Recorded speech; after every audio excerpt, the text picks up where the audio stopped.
오늘 중국에서 한 30여 명 오는데 이분들이 공항에서 좀 붙들려가지고 시간이 좀 지체되는가 봐요. 그래서 4시까지 여러분을 붙들어 놓으라고 4시까지 강의를 하래요. 그래서 제가 중국 그때 교육 갈 때만 해도 공항에도 휠체어 타고 갔잖아요. 그러니까 이 중국이라는 나라는 사람들이 너무 부신하는 게 많아요. 그래서 내가 중국에 도착한 걸 사진으로 영상으로 찍어서 올려줘야 그때부터 사람들이 믿고 전격적으로 모이거든요. 그러니까 휠체어 탄 모습을 영상으로 핸드폰으로 찍어서 인터넷에 올리니까 내 다쳤다는 게 그냥 중국의 소문이 다 났죠. 근데 그래도 다행히 복이 있는 게 그 강당이 호텔에서 탁 내려오면 강당 뒤에 이렇게 출입문이 있더라고요. 그래서 내 입장에서는 어떻게 하든지 불편한가 보여주기 싫어서 앞으로 올라다니면 보이는데 이게 뒤에서 나오는 데가 있으니까 악을 먹고 걸었어요. 막 어거지로 걸었는데 교육 끝나고 집에 와서는 걸어 올라갔습니다.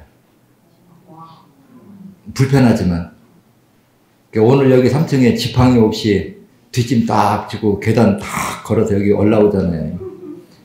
그래서 이게 사열이라고 하는 게 참 힘이 들어요. 해보면. 근데 과연 이 방법 말고 다른 방법이 있을까 하고 의문을 제기해 본다면 과연 이거 힘든다고 할 수 있는가. 그래서 저는 이 사열을 그냥 우리 인체 따지면 말초모세혈관 청소죠. 그래서 제가 이 얘기를 하니까 실제 실화 얘기를 해줄게요. 상당히 오래전 얘기인데 여기 와가지고 어떤 한 분이 오더니 저를 막 붙잡고 막 손을 붙잡고 반갑다고 막 폴딱폴딱 뛰어요. 오랜만에 봤다고. 근데 나는 누군가 이런 기억이 없어. 근데 내가 모른다고 하면 상대는 얼마나 무한한가요? 그렇죠. 상대 입장에서요. 그 반가워가지고 폴딱폴딱 뛰는데. 그래서 이제 기억을 해내려고 이 사람이 말하기를 기다리고 있는 거예요. 그래서 한참 얘기하더니 선생님 저 아픈 게 하나도 없어요. 그러니까 또 머릿속으로 더 뻥친 거예요. 안 아프면 여기 왜 왔어? 나한테 아픈 사람만 찾아오는데. 그러니까 이제 말을 더 못하고 있는 거예요, 내가. 이제 이게 얘기를 좀 하다 보면 내가 기억이 나거든요. 이제 사회를 이렇게 오래 이렇게 한 사람들은. 근데 아픈 데가 하나도 없다고 하니까 내가 더 말하기가 더 입이 딱 다물어지는 거예요. 그래서 이제 그 분위기가 좀 가라앉으니까 하는 말이 뭐냐면 늦게 생각이 나더라고요. 이 사람이 고지혈증, 비만, 고혈압, 당뇨, 뇌경색, 그리고 대장암 초기. 이 상태에서 저를 만났습니다. 그래갖고 2년을 사혈했어요. 2년을 사혈했는데 현대의학은 암 치료 따로, 고혈압 치료, 당뇨 따로, 전부 다 따로따로 치료하죠. 근데 이 대장암이 나으려고 하면 이 전자 있는 병이 다 나시면서 나셔야 될까요? 암만 고칠 수 있을까요? 여러분들 지금 공부해보니까. 그렇죠. 이 적은 병들이 악화돼서 암이 됐기 때문에 이 적은 병들이 먼저 낫고 마지막에 암이 나는 거예요. 그래 2년을 이 사람이 이제 그 정도 되면 병원에 안 가본 데 없겠죠. 오마트 이제 다 다니고 했는데 한 2년 동안 하니까 이제 완전히 완치돼요. 그때 내가 그런 얘기를 하더라고요. 이제 이걸 하면 낫는다는 거 이해하겠느냐? 100% 받아들인다. 그러니까 내가 그런 말을 해주더라 그래요. 사혈이라고 하는 게 혈관 청소다. 우리가 집안 청소 아무리 깨끗해도 시간이 지나면 또 때가 끼고 먼지가 쌓이듯이 우리 몸도 지금 이렇게 빼놔도 시간이 지나면 또 어혈이 생길 수밖에 없는 인체 구조다. 그래서 20년 후에 지금 있는 자리 똑같이 한번 빼주면 또 20년 건강하게 살 수 있다. 내가 그런 얘기를 해주더라는 거예요. 그래서 그 온 날이 20년 만에 왔는데 20년 동안 하나도 아픈 데가 없었다는 얘기입니다. 이게 실화예요.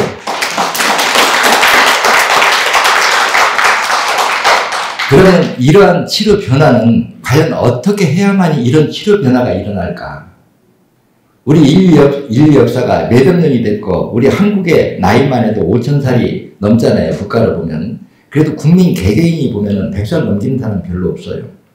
우리 인체도 건강하려고 하면은 죽은 만큼 태어나고 죽은 만큼 태어나는 게 생명 이치거든요.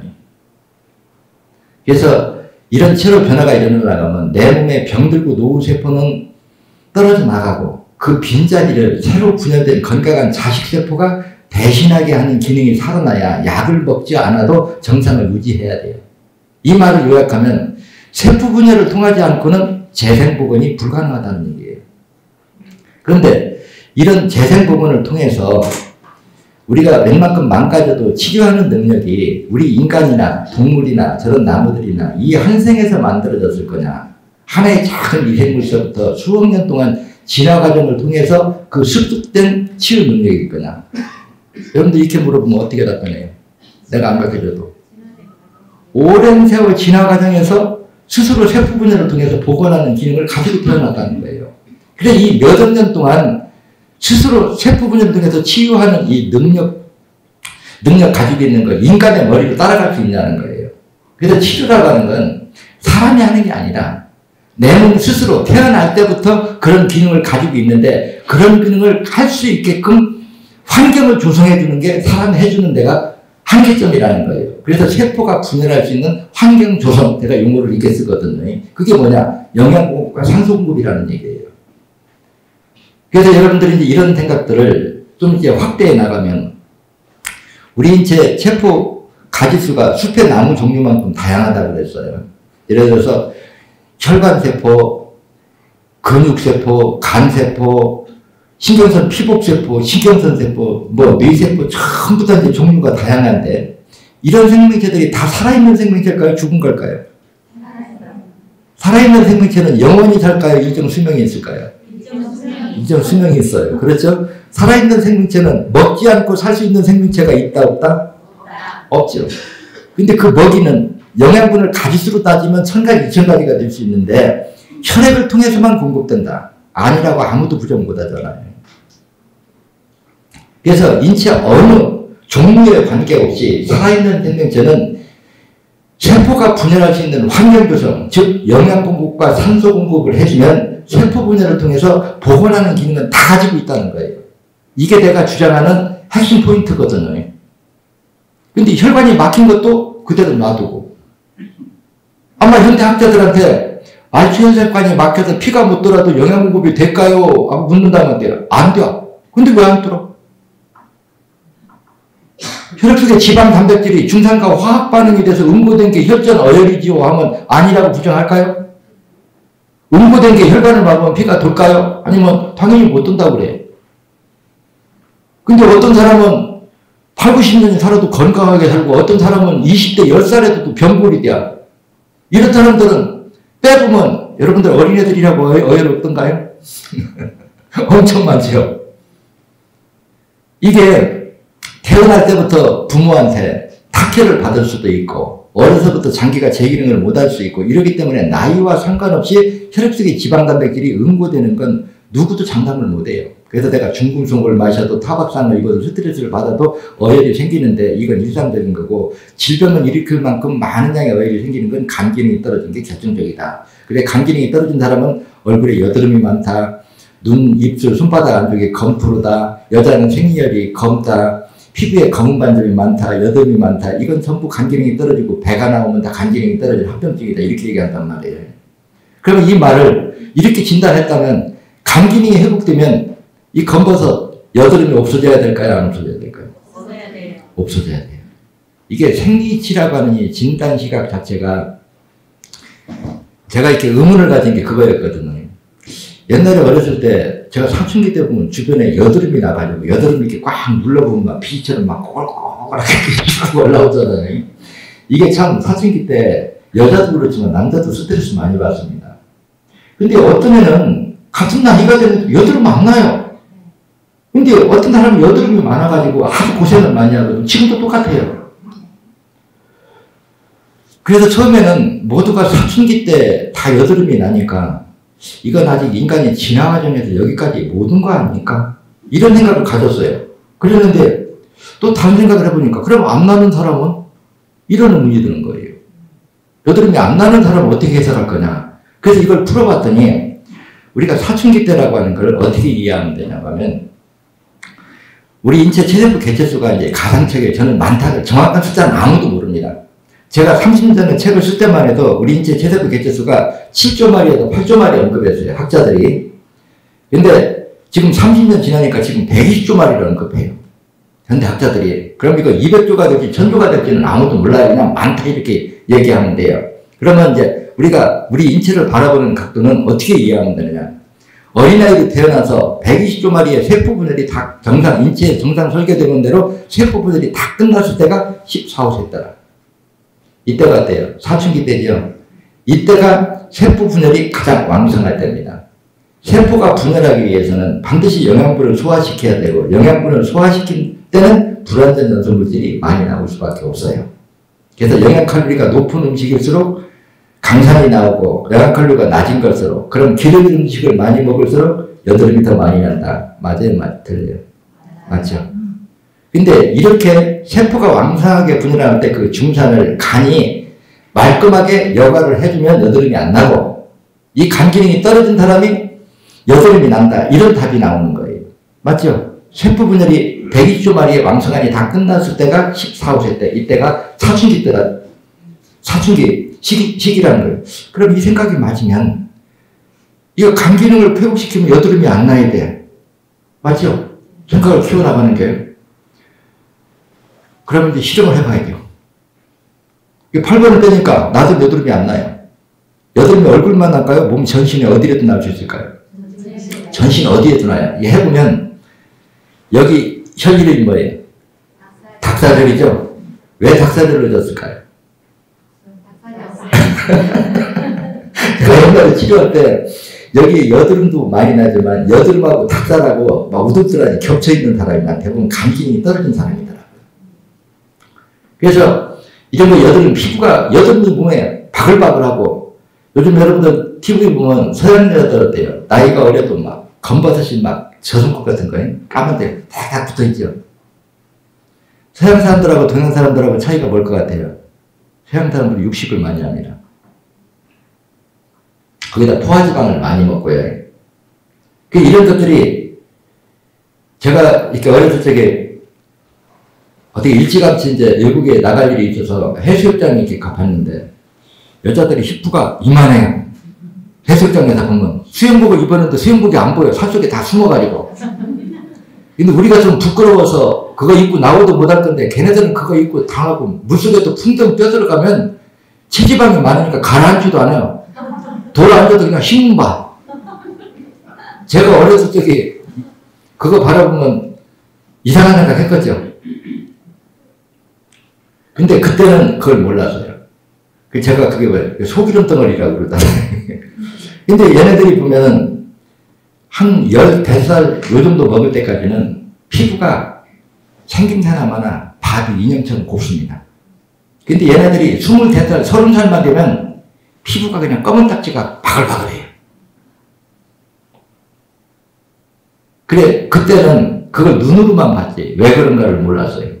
근데 내가 공부를 하고 나니까 그게 전부 포화지방을 많이 먹고 기름진 음식을 많이 먹은, 이렇게 칼로리가 높은 음식을 소화시킬수록 소화시키는 과정에서 독소가 많이 배출이 되는데 그 독소를 간이 제대로 해독을 못하면 그 멜라닌 색소가 수면세포에 착색된 게 검은색 검버섯 주근깨, 이것이 집중적으로 모여있으면 몽글처럼 칠흑까지 까만까만 붙어있잖아요. 이런 것들은 이렇게 생기는 게 바로 그 원인이더라고요, 이게요. 그래서 이런 것들이 왜 생기는지를 이제 다 알기는 알았는데, 그래서 제가 그러잖아요. 시부 떫고 쓰고 아리고가 중산 탄닌산이고, 이 탄닌산이 중산과 화학 반응을 일으키면 칼슘이 만들어지고, 강산과 화학 반응을 일으키면 철분이 만들어지는데, 이 탄닌산이 철분과 화학 반응을 일으키면 멜라닌 색소가 만들어진다. 이렇게 설명을 하죠.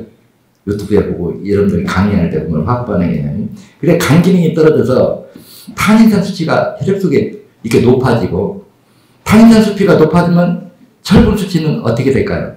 같이 높아지겠죠.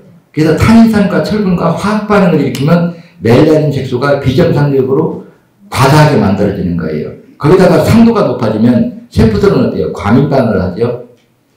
그래서 햇빛을 보면 그 자외선이 우리 몸 안으로 침투하는 걸 방어하기 위해서, 마치 우산 쓰듯이 그 자외선을 차단하기 위해서 이걸 멜라닌 색소를 과다하게 배출하는 것이, 이게 바로 피부가 검어지는 거더라. 그래서 간 기능이 떨어진 사람이, 그래서 그렇게 더운 데 있다가도 추운 데나 이렇게 들어오면 얼마 안 있으면 바로 체세포 수명이 얼마라고 그랬어요? 지금까지 배운 게 45에서 80.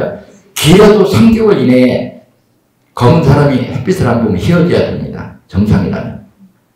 근데 내가 피부가 검은 게 간 기능이 떨어져서 그렇다고 하면 나는 어려서부터 그래요. 그럼 이거 답변하기가 참 힘들어. 이 많은 얘기를 어떻게 다 하냔 말이에요. 그러니까 3개월 후에도 그 말 나오나 봅시다. 그래서 실질적으로 간 기능을 회복시키면 얼굴이 다시 검은 사람이 휘어지는가 안 휘어지는가 보라는 거예요. 그러면서도 제가 여러분들한테 요점 정리해주면 설사나 변비는 2, 3번이 치료점이요. 가스가 차는 건 8번. 수없이 들었죠. 그러면서 가스가 차는 걸 어떻게 설명해요? 음식을 소화시킬 때는 거름 뜨듯이 엄청난 양의 질소가스가 나오는데 정상이라면 쓸개 담즙. 맞죠? 쓸개 담즙이 그걸 해독하면 냄새도 줄어들고 질소가스가 해독이 되는데 이게 해독을 못되면 방귀도 꿀이고 대변도 엄청 꿀이에요. 그러면 방귀 냄새나 볼일 볼 때 악취가 심하게 난다고 하면 이 사람이 암이 올 가능성이 높다, 낮다. 어떻게 믿나요? 높은 거죠. 간 기능이. 그래서 간 기능이 고도로 떨어지지 않고는 암이라고 하는 병이 올 수가 없어요. 제가 공부를 해보면. 근데 얼굴이 검어도 여드름이 많이 나도 입술이 새파래도 눈주변이 까매도 피가 까매도 간 검사하면 정상이래요. 참 이게 환장하는 거예요. 생리지 진단을 하면 얼굴이 봤을 때 검고 여드름이 날 때 간 기능이고 이미 고지혈증이고 피로가 오고 살이 찌기 시작하면 이미 신장 기능이 떨어졌다 진단을 해야 되는데 이런 진단 시각 자체가 없다는 거예요. 그래 이게 왜 그럴까? 과학이라고 하는 건 그런데 밤낮 과학을 설명하면 그러죠. 과학을 비방하는 목적이 아니라 과학의 특성이 그렇다는 걸 여러분들 짚고 넘어갑시다. 꼭 시점 수치에 도달해야 돼요. 쉽게 해서 간이 돌처럼 굳어야 간경하고 간세포가 비정상적으로 세포 분열을 빨리 해서 변형이 일어나야 간암이지 이런 변형이 일어나지 않으면 정상입니다. 그래서 내가 이 비율을 꼭 시점 수치로 얘기할 때 우유에다가 식초를 넣으면 응고되는 중상인데 너무 조금 넣어봐라 응고되는가. 그러니 다 응고될 정도로 적당량을 넣어야 전체가 응고되죠. 그 전체가 응고되는 걸 내가 꼭 시점 수치인데 간이 돌처럼 굳으려고 하면 산도 7이 돼야 간이 돌처럼 굳는다는 거예요. 근데 이게 간의 말초 모체혈관만 이런 현상이 화학 반응이 일어나서 간경화로 굳을까요? 아니면 우리 인체 모든 말초 모체혈관에 동일한 현상이 일어났을까요? 다 동일하게 어디든지 다 일어날 수 있습니다. 이게 심하게 나타나는 게 뭐냐? 강직성 척추염입니다. 류마티스 관절이 악화돼서 일어나는 것. 그러면 이런 것들을 강직성 척추염 이게 이제 어려서부터 나타나는 게 뭐냐? 뇌성마비. 오그라들죠? 자, 이제 우리 이런 걸 두고 저도 세상에 보면 답답하거든요. 저도 널리 공부하면서 제가 이번에도 강사교육 하면서 그런 얘기 할 때 사실 여러분들하고 저하고 선을 그을 필요가 있어요. 제 입장에서는 이렇게 전 세계의 이 난치병들을 치료하는 게 원인을 분석해서 찾아서 그걸 고칠 수 있는 방법을 연구해서 세상에다 내놓고 여러분들한테 배우십시오 하면은 제가 할 몫은 다 한 거죠. 근데 거기에 들어가는 비용까지 낫더러 해결하라고 해서 돈 들어가면 어쩌냐 하면은 내가 어떻게 뭔 얘기를 하냐는 거예요.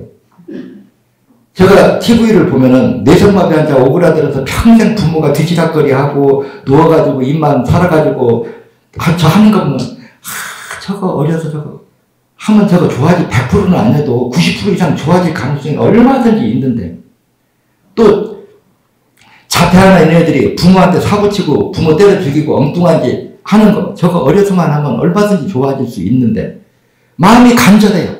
하고 싶기가.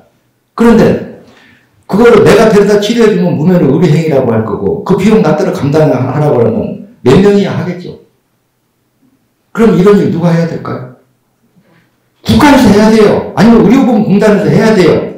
그럴 가능성이 있으면 네가 내 앞에서 얘네들 데려다 놓고 한번 해봐라. 자, 그러면 이게 가능성이 있는가 없는가 여러분들 한번 생각해 보세요. 제가 현대의학의 특구면 유전병 하죠. 그리고 유전자를 고치면 된다고 그러죠. 따지고 보면 유전자의 DNA가 일부가 녹아 없어져도 변형이 온 게 유전자 변형입니다.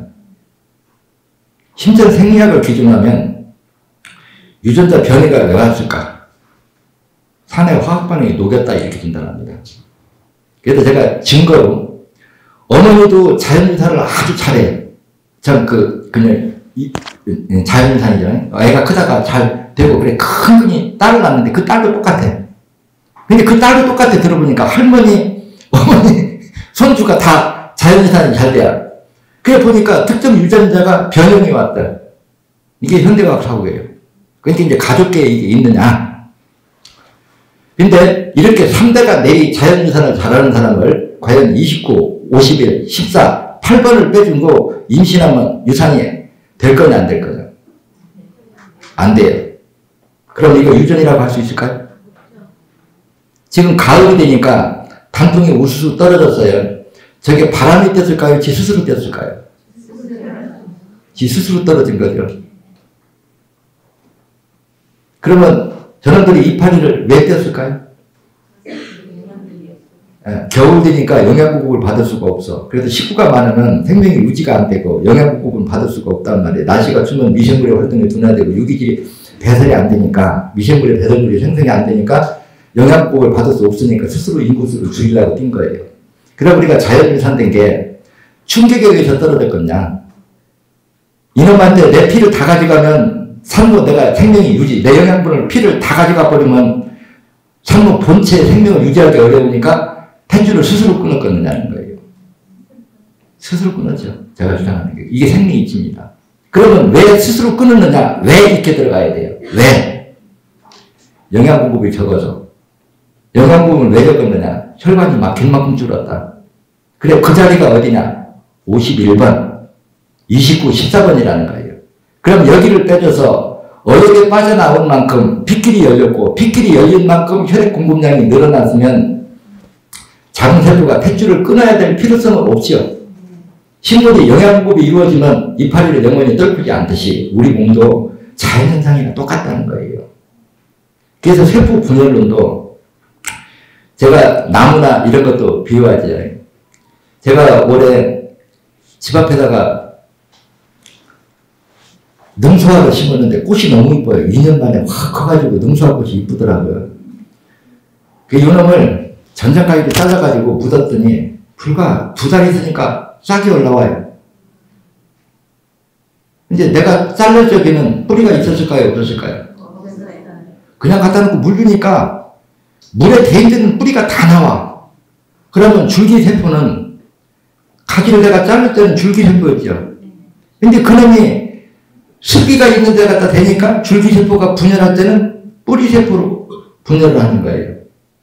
이게 자연계의 생리이치예요. 근데 또 여기서 한 단계 더 들어가 봐요. 우리가 나무를 볼 때 씨앗으로도 2~3번씩이 가능해요. 맞죠? 꺾어지도 가능해요. 접붙이는 것도 가능해요. 또 하나 조직세포를 영양분을 넣어서 배양해도 돼요. 이 논리가 우리 몸하고 동일할까요? 다를까요? 동일하죠. 우리가 이식수술 접붙이는 것 똑같은 거예요. 맞죠? 또 정자를 배양시켜도 한 사람으로 세포분열이 일어나요. 또 체세포 하나를 복제해도 한 사람으로 변형이 일어나요. 그래서 그걸 우리가 줄기세포라고 그러죠. 제가 이런 얘기를 30년 전에 책을 썼고 35년 전에 이미 이런 얘기를 했다는 거 여러분들 희한하지 않아요?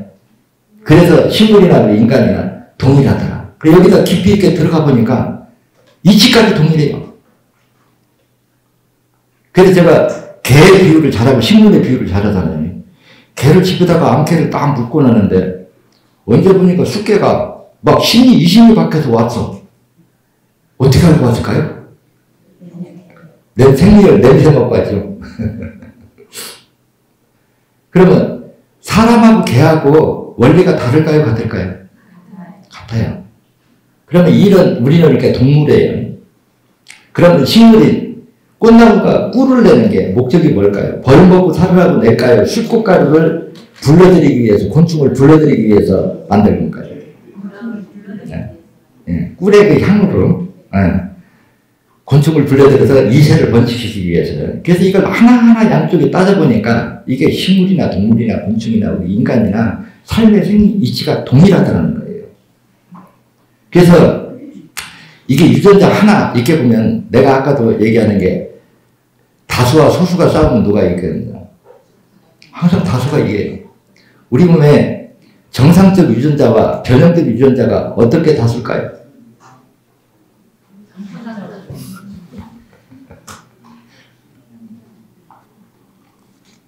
그러니까 유전병 하면 제 논리는 어때요? 반은 유전이고 반은 후천이다. 그래서 이거를 하나 생리이치를 하나 정리를 하다 보니까 우리가 특정 회사에서 자동차를 만들면 그 회사에서 만든 자동차의 설계도면은 어때요? 다 같죠. 여기까지는 유전이 맞아요. 여기까지는 우리 몸에서 유전이 맞은데 예를 들어 특정 부위 혈관을 말초모시 혈관을 정상이라면 100개를 설계를 해야 되는데 한 30개, 50개만 설계를 하면 거기가 먼저 막힙니다. 여기까지는 유전이라는 거예요. 그래서 부모가 살이 찌면 그 자식도 비만일 가능성이 높아요. 근데 중요한 건 이게 고정이거든요. 환경이 바뀌면 또 바뀐 환경에 맞게 변형이 일어나느냐 하는 거예요. 그래서 이거를 비유법으로 들어주면 여러분들 2번, 3번 하면 죽으라고 안 나오죠? 가끔 2, 3번 잘 나온다고 흔들리신 사람이 있어요. 그래서 내가 그러면 당신만 그러지 딴 사람도 그렇지 않으니까 자만하지 말라드리를 내가 종종 해주는데 2, 3번 혈이 아무리 빼도 안 나온다는 건 거의 99% 맞겠다는 얘기예요. 혈관이. 이 말초모시 혈관은 고정이 아닙니다. 폐줄이 고정해요. 애 날 때만 생겨요. 애 날 때만 생기죠. 그럼 우리 세포가 영원히 살아요? 80이 살면 다른 세포가 돼요? 네. 그래서 세포가 바뀔 때마다 말초모시 혈관은 끊임없이 바뀝니다. 고정이 아니라는 거예요. 그래서 먹이 공급량을 같은 자리에서 자꾸 반복해서 이렇게 사회를 해주면은 혈액 공급량이 늘어나는 만큼 체세포 개체수가 늘어나고 체세포 개체수가 늘어나는 만큼 말초모시 혈관이 늘어난다 소리예요. 내 이론이에요. 그럼 이렇게 늘어나면 늘어난 상태에서 자식을 놓으면 늘어난 설계도면이 자식한테 넘어가는 게 유전이다. 이해돼요? 네. 그래서 유전이라 못 고친다? 웃겨 완전히. 내가 보면 그래요. 그래서 결과적으로는 우리가 혈관이 막힌 시간이 오래돼서 어혈이 얼마나 딱딱하게 굳었냐 안 굳었느냐 이것이 우리가 녹이는 처방을 해서 뺐을 때 그 우리가 원하고자 하는 목적지에 말초모시 혈관이 뚫리냐 안 뚫리냐 이것이 치료 효능을 결정하는 것이 뚫린다고만 하면 그래서 제가 뇌질환에 대해서도 그러거든요. 여러분들 한번 정리해 보세요. 두통, 편두통, 뇌에서 물차는 그 뇌용, 뇌종양 이 차이가 뭘까요? 산도 차이죠. 이제 배웠다고 좀 낫네. 힘을 얻었다고 좀 나. 결국 그 피가 묻던 시간이 길으냐 짧으냐 이거에 따라서 어혈이 딱딱하게 붙느냐 물른 상태에 있느냐 이 차이거든요. 그래 어혈이 물러서 빠져나오면 예를 들어서 두통이 뇌 속에 산소 부족이고 뇌에서 물이 차는 건 산도가 높으니까 수분을 끌어모은 게 물이 찬 거고 거기서 강산의 산화점이 주변 조직을 녹이면 염증인 거고 뇌세포가 비정상적으로 세포 분열을 빨리 하면 뇌종양 암인 거예요. 산의 강도가 이걸 결정을 해요. 산의 강도는 뇌혈관이 막힌 시간이 길으냐 짧으냐 이것이 결정한다는 거예요. 근데 지금 현재 뇌종양을 치료하면서 뇌의 말초모시 혈관을 막고 있는 어혈을 빼서 피 유속을 빠르게 해주는 치료 효능의 방법을 시도하고 있느냐? 있어요? 없어요? 없죠. 지금 대부분의 질병들이 이렇게 막힌 혈관을 그대로 두고 또 빈혈 환자가 영양분이 녹아서 없어지는 것도 그대로 놔두고 아랫배가 냉해서 영양분이 가공하지 못하는 걸 그대로 놔두고 치료하니까 모든 병이 난치병이 되고 희귀병이 되지 올바른 방법으로 해보라는 거예요. 지금까지 여기 대리점장이 오래된 대리점장들은 아마 30년 가까이 최고 오래된 대리점장이 한 32년 정도 됐을 건데 32년 동안 이걸 하면서 안 돼도 계속 이거 할까요? 그러면 인체 어느 부위도 그 세포가 분열할 수 있는 환경 조성, 즉 영양 공급을 가공하게 해주고 녹는 걸 못 녹게 해주고 목적지까지 해당 장기 기관까지 도달하게 해주면 정상 세포의 개체수가 100개라고 할 때 말초모 혈관이 70%가 막히면 영양 부분 몇 프로가 돼요? 30%죠. 그러면 세포 분열하는 세포도 30%, 조혈 기능하는 세포도 30%, 모든 게 다 30%밖에 안 되는 거예요. 근데 이제 치료 과정에 들어가면 이 30%가 고정일 거냐, 세포가 분열할 수 있는 환경 구성을 해주면 늘어날 거냐. 그래서 세포하면 내가 이해를 못하니까 30년 전에 쥐로 비유를 해줬죠. 유튜브에 보면. 그래서 세포를 한번 이해하기 어려우니까 세포를 크게 하기 위해서 쥐라고 생각해라. 그래서 밀폐된 공간에 쥐를 100마리든 1000마리든 10,000마리든 이유 없이 넣어놓고 그냥 무조건 쌀을 한 사발씩만 넣어줘보라는 거예요. 어떻게 될까요? 그 중에 강한 놈, 그 쌀 한 사발로서 먹고 살 수 있는 숫자만 강한 놈만 남고 나머지는 다 죽을 수밖에 없다는 거예요. 그 쌀을 우리가 혈액 영양분이라고 생각하라는 거예요. 근데 예를 들어서 쌀을 한 사발로서 우리가 쥐가 10마리가 살아남았다 가정을 한다면은 쌀을 한 사발 더 넣어주면 20마리가 될 거냐 안 될 거냐, 이게 생리치예요. 맞죠? 그러면 이제 여기에 대해서 우리가 줄기세포니 이식수술이니 이제 이런 것들이 우리가 문제점들을 지적할 수가 있거든요. 만약에 뇌 세포가 세포 분열을 통해서 숫자가 줄었던 것이 정상 설계되는 대로 늘어나는 그런 기능이 없다고 하면은 세포 배양이 가능하다고 봐야 돼요? 불가능하다고 봐야 돼요? 불가능하다고 봐야 되죠? 그러면 뇌 안에다 그대로 놔두고 막힌 혈관을 뚫어서 영양 공급량을 늘어나게 해서 뇌세포가 분열하게 해주는 게 안전한 방법일까요? 뇌를 그런 걸 밖에다 꺼내다 영양 공급해서 배양을 시켜가지고 다시 넣어주는 게 안전한 방법일까요? 우리가 과학의 발달을 보면 밖에서 배양해서 넣어주는 이식수들은 엄청 발달한 거예요. 그렇지만 생리치를 접근하면은 참 엉뚱한지 그만해라.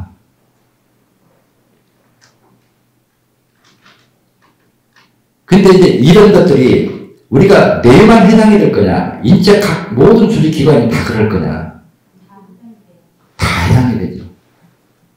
그래서 정상이 100일 때 내가 책에다 써놓은 신부전증 이제 이 병이 모든 게 다 동일하거든요. 그래서 우리 신부전증에다 비유하는 게 그거거든요.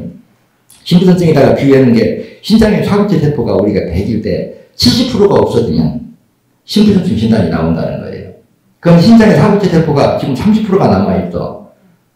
근데 30%가 늘어나려고 하면 이놈한테 필요한 영양분을 넣어줘야 영양분량이 늘어날 만큼 사구체 세포가 늘어날 수가, 복원이 될 수가 있어. 그러면 막힌 영양분 공급 통로를 열어줘야 돼. 근데 이건 안 해. 그러니까 늘어날 수가 없어. 그러니까 안 된다. 그럼 내가 그러면 그건 네 생각이지. 맞죠? 잘못된 방법으로 했으니까 그게 치료가 안 된 거라는 얘기예요. 그럼 여기서 신부전증이라고 진단받고 약을 먹는 동안도 신장의 사구체 세포는 계속 줄어들고 있다. 맞아요? 틀려요? 투석을 하고 있는 동안은 더 빨리 줄어든다. 맞죠? 그래서 소변이 무생무치가 되면은 사구체 세포가 100% 다 죽으면 쥐로 말하면 쥐가 한 마리도 없는 거예요. 10마리에서 남아있으면 그 10마리에다 영양분량을 늘려주면 영양 공급량이 늘어난 만큼 쥐 숫자가 늘어날 수가 있는데 100% 다 죽으면 우리도 어쩔 수 없다는 거예요. 그래서 하나하나 이렇게 살펴보면 우리가 뇌성마비도 이제 어렸을 때부터 이제 그런 현상이 일어나기 때문에 병원에서 지금 지구상에 있는 전 세계 과학기술을 다 못해도 뇌경변이 치료가 되느냐, 예방이 되느냐? 전혀 불가능하죠. 그러면 이러니까 불치다. 근데 지금 하고 있는 방법이 과연 막힌 혈관을 뚫어주고 그 세포가 분열하는 데 필요한 영양분을 가공하게 해주고 녹지 못하게 해주고 목적지까지 도달하게 해주고 하는 치료 효능이 있느냐 묻는다면 여러분 어떻게 답변할까요? 제로죠. 이게 우리 인체는 본질적으로 세포 분열을 통해서 스스로, 그래서 제가 나무도 그러잖아요. 제가 산에도 이렇게 올라가면 일하다 보면 제가 이제 포크레인을 누가 가르쳐준 사람이 없죠. 나 혼자 하니까 사고를 잘 냅니다. 전부 때도 한 5개 끈질러 먹었을 거예요. 이제 혼자 이렇게 움직여 보다가 해서 지금은 이제 프로급이 됐죠. 지금 이제 프로급이 돼서 일을 엄청 잘하는데 초창기는 사고 많이 했어요. 근데 소나무 가지를 어떻게 하다 툭 쳤는데 가지가 뚝 꺾어졌는데 요만큼이 남았어요. 이게 다 죽을까요? 그대로 살아있을까요? 그럼 이것을 무엇을 의미하느냐? 이게 우리 혈관이나 나무나 동맥 동맥, 세동맥까지는 혈관이 일직선으로 가다가 말초고혈관은 전체가 연결되어 있다는 거예요. 나눠줄 수 있다는 겁니다. 이러기 때문에 우리가 이식수술도 간단고 한 군데서 어혈을 빼도 그 주변에서 싹 딸려 나오는 게 전체가 연결되어 있다 소리를 그 비유법을 들어서 하는 거예요.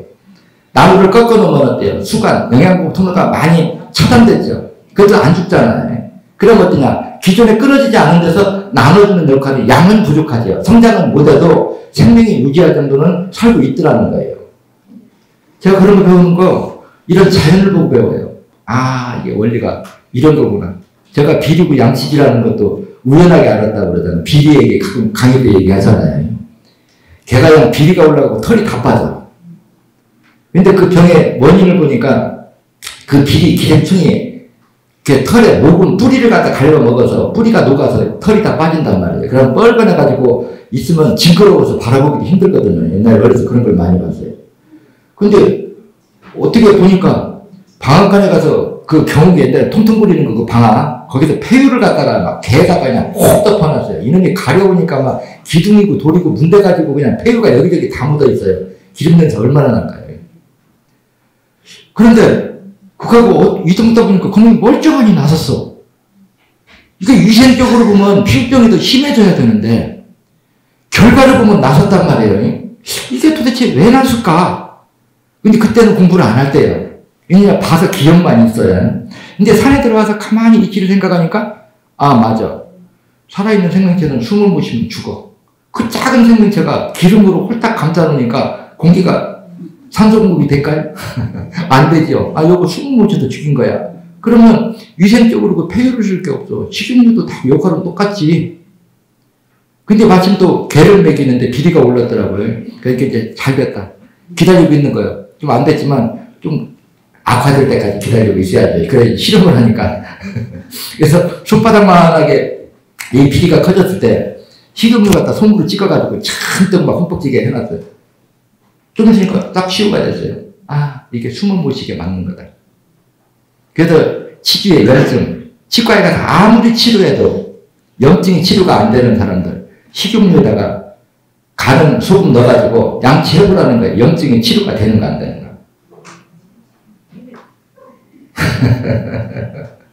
그래서 이게 자연의 생리이치를 공부한다는 건 어떻게 이렇게 사물을 이렇게 언뜻언뜻 이렇게 보다가 그런 데서 아이디어를 얻고 아이디어를 얻으면 어때요? 또 실행해 봐야죠. 근데 이 부분에 이제 딱 들어가면 참 저는 축복받은 사람. 내 자신이 축복받았다고 생각을 해요. 왜 축복을 받았다고 생각하냐 하면 한번 여러분들 입장방법으로 생각해 봐요.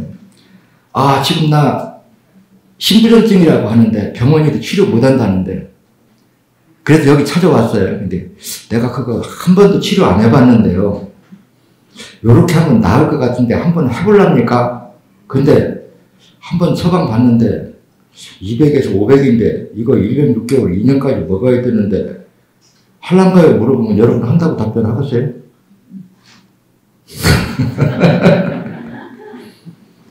그런데 어떤 질병, 암이 됐든 백혈병이 됐든 혈액암 환자가 됐든 심부전증 환자가 됐든 내가 처음 시도할 적에는 내가 처음이라고 얘기합니다. 내가 이 병이 지금 설명하는 시기로 이렇게 온 병인데 내 생각에 이렇게 처방하고 이렇게 사유를 해주면 나을 것 같은데 나도 안 해봤는데 나을 것 같다. 이렇게 해버려요. 이게 뭐예요? 진실이지. 나는 경험 붙는 당신한테 못하겠어 했으면 오늘 여기까지 못 왔죠. 근데 다행히 그때 한 번도 내가 얘기해서 거절한 사람이 없었어요. 그래도 처음에는 자꾸 하다 보니 옆에서는 많이 말리죠. 선생님 제발 중환자는 받지 말으라고 그러는데 할 때마다 다 치료되는 거 재미없잖아요. 이거 전 세계 의사들이 못 고친다고 하는 환자들을 치료해 놔야 자존심도 살고 성취감도 있고 그러니까 자꾸 이제 중환자 자꾸 받다 보니까 오만 환자들을 이제 다 받고 어떤 환자들한테 해보면은 요렇게 하면 될 것 같은데 이게 100명을 해보면 한 70명은 되는데 나머지가 안 된단 말이에요. 그럼 또 왜 안 될까? 계속 파고 들어가 보는 거라. 그럼 또 새로운 처방을 또 만들어내서 거기에 또 적용을 했고 사회를 또 해봐. 그럼 또 거기서 일부가 또 간대요. 그럼 또 새로운 걸 또 만들어내. 이러다 보니까 이게 피를 약산, 중산, 강산이라고 하는 걸 분류해야 되고 할 수밖에 없고, 어떤 사람은 어혈이 잘 나오는데 또 어떤 사람은 안 나와서 못 빼는 거예요.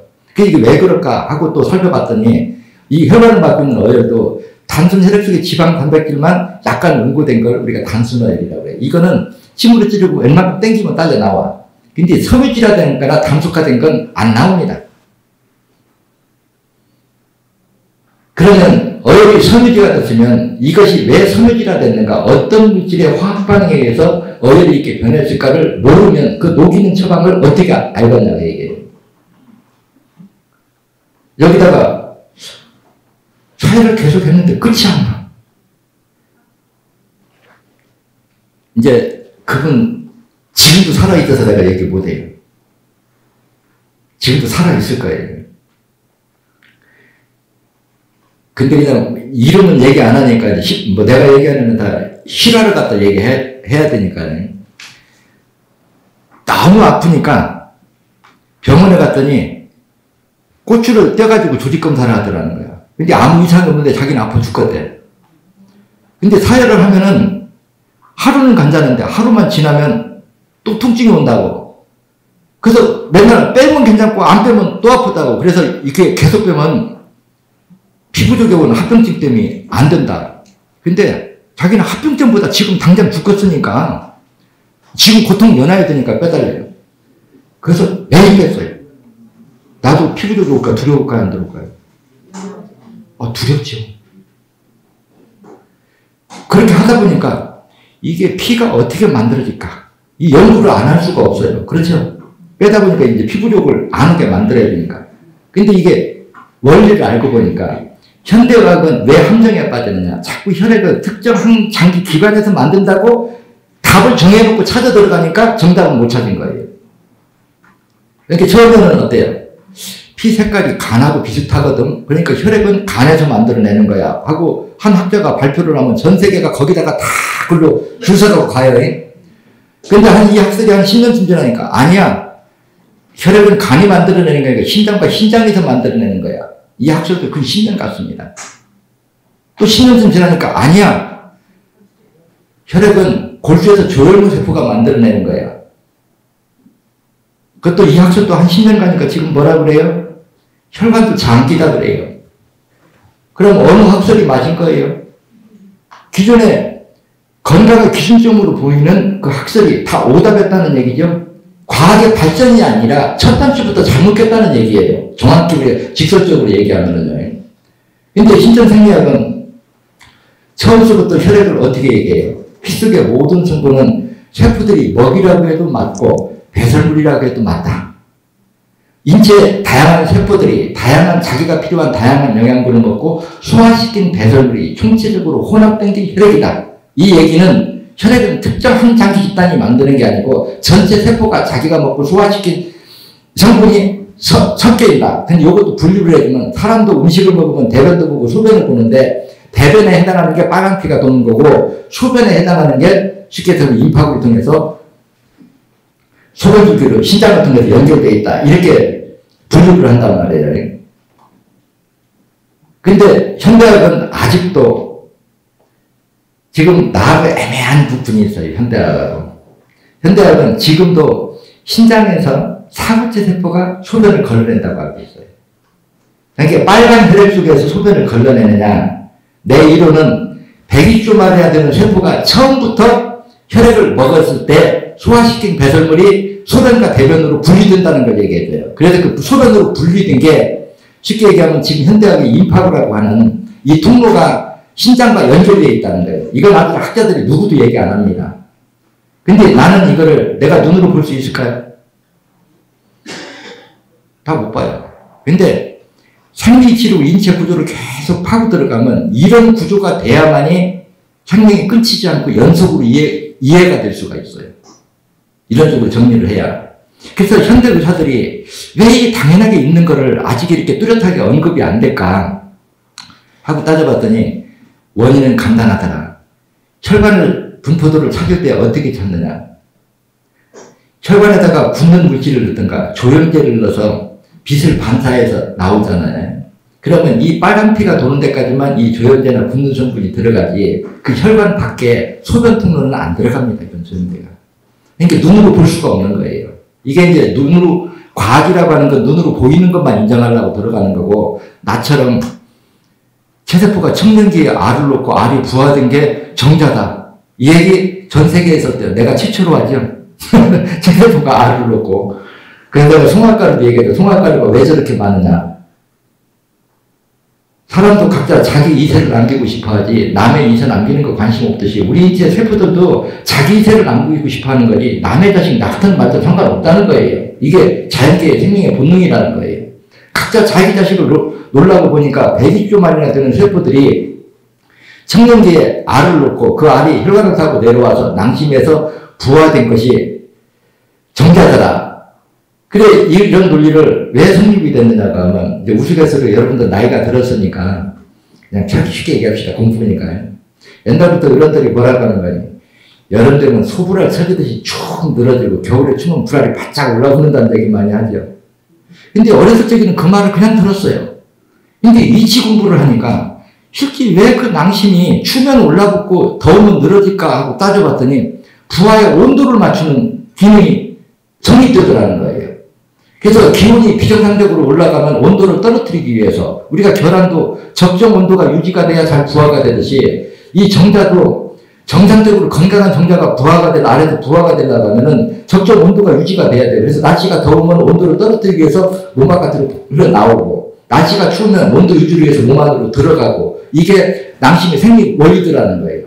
그래서 이런 것들을 또 쭉 들어가다 보니까 또 이식수술의 문제점이 나와. 모든 세포가 알을 놓는다 그러면 대리장기나 개장기로 이식을 했고, 그 장기가 청년기가 알을 놓고 떠내려와서 정자가 됐고, 그놈이 난자와 수정이 돼서 자식을 낳았다? 그럼 사람 뱃속에서 개나 돼지가 나오면 어떡할까? 동물 팔을 해. 여러분, 이식수술하고 성격이 바뀌었고 꿈 내용이 바뀌었다는 거 들은 적 있죠? 내 얘기가 아니고요. 결국은 개는 개로서 살면서 깨우친 영성이 깨우침이 있고, 돼지는 돼지도 살고, 우리 인간은 인간으로 살면서 깨우침의 영성이 있는데, 이식수술을 하면 천성이 바뀔 수 있다 없다?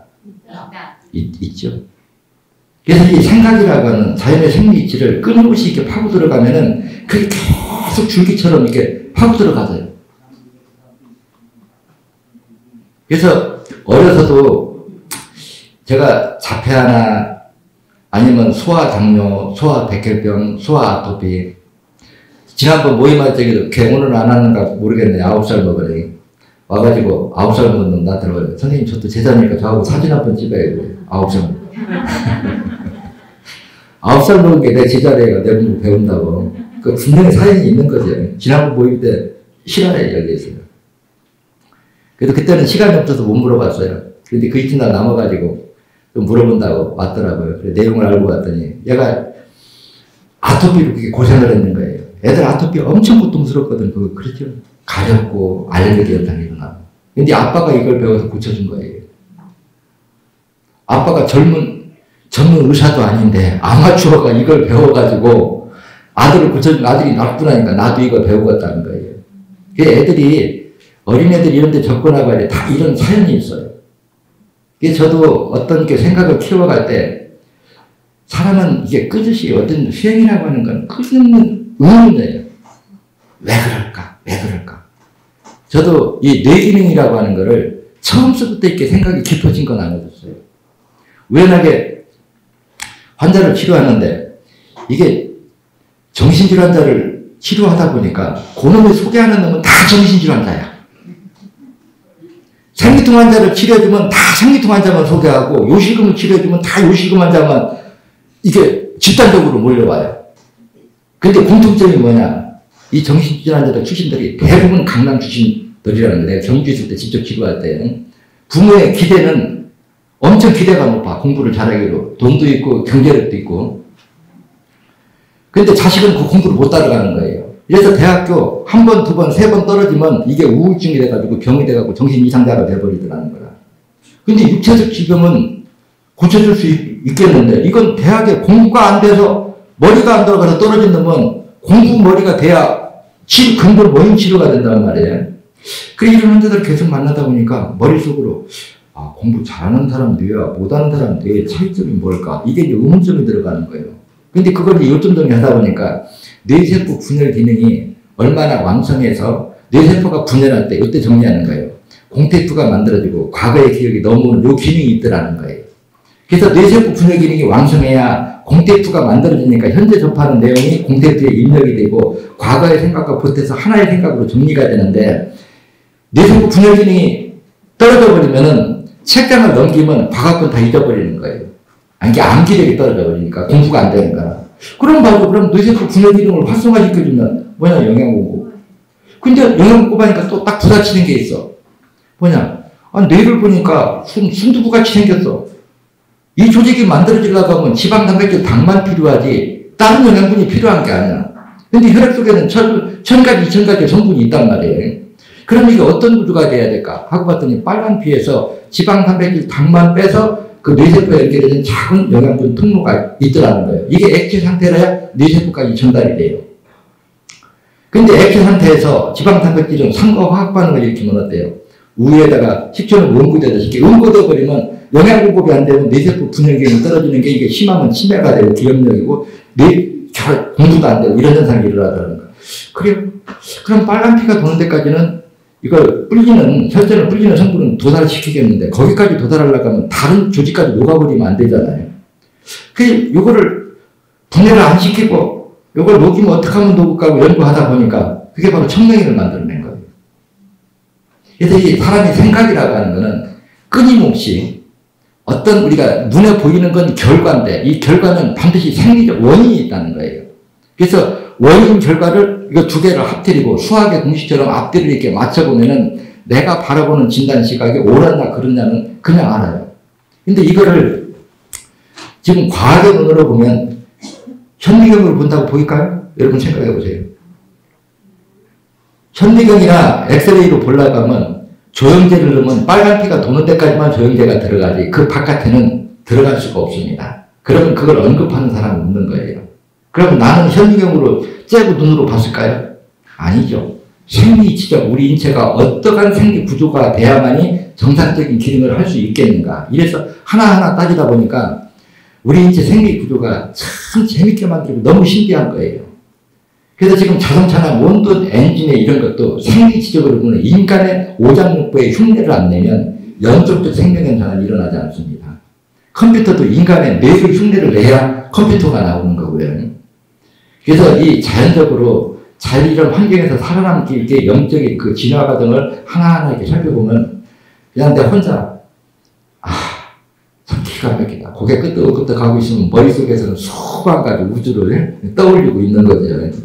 이게 자연의 생리 이치를 공부하는 방법입니다.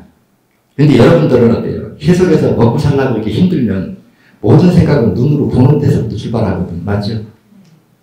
저는 아예 그런 걸 안 보니까 오로지 내 공부 하나만 생각하기 위해서 그때 옛날에 얼마 전인가 19기 강사가 찾아와서 19기면 상당히 오래됐죠. 요번이가 36기인가? 37기. 네, 그렇게 상당히 오래됐죠. 19년 동안 하나도 안 변해줘서 너무 감사하다고 그러더라고요. 제가 변하면 돼야 안 돼요? 안 돼요. 안 되죠? 그래서 여러분들은 자연의 이치를 터득하는 여기 마음의 고향, 친정, 여기를 일으켜 봐주셔서 여러분들이 밖에서 공부하다가 의문으로 풀리지 않으면 언제든지 가지고 와서 여기 와서 질문하고 답변하고 이렇게 하는 배움의 장소로 이용해줘야 여러분들이나 저나 더불어도 같이 상생 발전할 수 있어요. 시간 됐다고 그러니까 좀 쉬었다는가, 어쩌는가, 누가 맞는가? 예, 맞습니다. 네, 다행히. 좀 쉬었다 합시다. 맞다.